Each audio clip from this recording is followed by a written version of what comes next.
જે પ્રકારે હવામાન વિભાગે આગાહી કરી છે, રોજે રોજની આગાહી હોય છે, ક્યાં કેટલો વરસાદ અને કયું એલર્ટ આપવામાં આવ્યું છે તે ગ્રાફિક્સના માધ્યમથી સમજવાનો પ્રયાસ કરીએ અને આપને જણાવીએ જિલ્લા વાઇઝ. આપ જોઈ શકો છો ક્યાં રેડ એલર્ટ છે તે સૌથી પહેલા છે ઉત્તર ગુજરાતની વાત છે. બનાસકાંઠા અને સાબરકાંઠા આ બે જિલ્લાઓ જ્યાં રેડ એલર્ટ એટલે કે અતિ ભારે વરસાદ પડે તેવી આગાહી કરવામાં આવી છે. સૌથી પહેલા વાત કરીએ કે પહેલા સૌરાષ્ટ્ર અને દક્ષિણ ગુજરાતની વાત હતી, હવે ઉત્તર ગુજરાતમાં ભારે વરસાદ પડશે તેવી આગાહી કરવામાં આવી છે. આ સાથે જ કચ્છનો આખો વિસ્તાર, કચ્છ, પાટણ, મહેસાણા, સુરેન્દ્રનગર એટલે કે ઉત્તર ગુજરાત અને કચ્છની વાત કરીએ તો ત્યાં પણ ઓરેન્જ એલર્ટની વાત છે. ઓરેન્જ એલર્ટ સાથે જ મધ્ય ગુજરાતમાં પણ છે.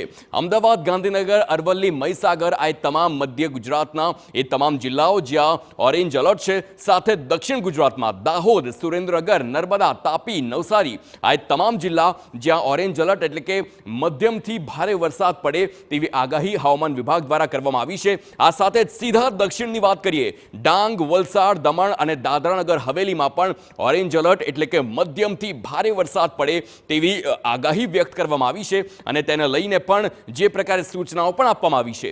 હવે ઓરેન્જ બાદ યલો એલર્ટની વાત કરીએ.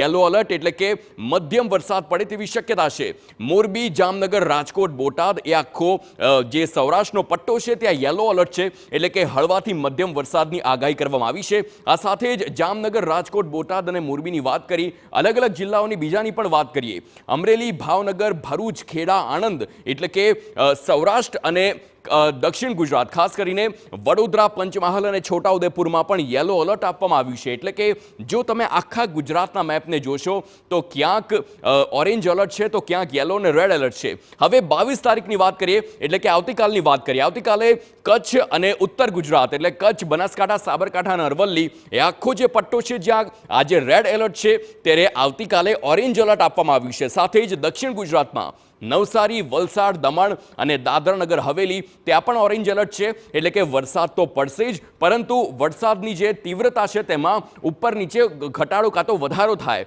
22 તારીખમાં સૌરાષ્ટ્રની વાત કરીએ, જામનગર, મોરબી, રાજકોટ, સુરેન્દ્રનગર આ તમામ જે વિસ્તાર સૌરાષ્ટ્રના છે ત્યાં યલો એલર્ટ છે એટલે કે હળવાથી મધ્યમ વરસાદ આ તમામ વિસ્તારમાં પડી શકે છે. તે આગાહી 22 જૂન માટે કરવામાં આવી છે. પરંતુ જો આખા ગુજરાતની વાત કરીએ તો આગામી 7 દિવસ માટેની જે આગાહી છે તે મુજબ વરસાદ ચોક્કસથી પડવાનો છે.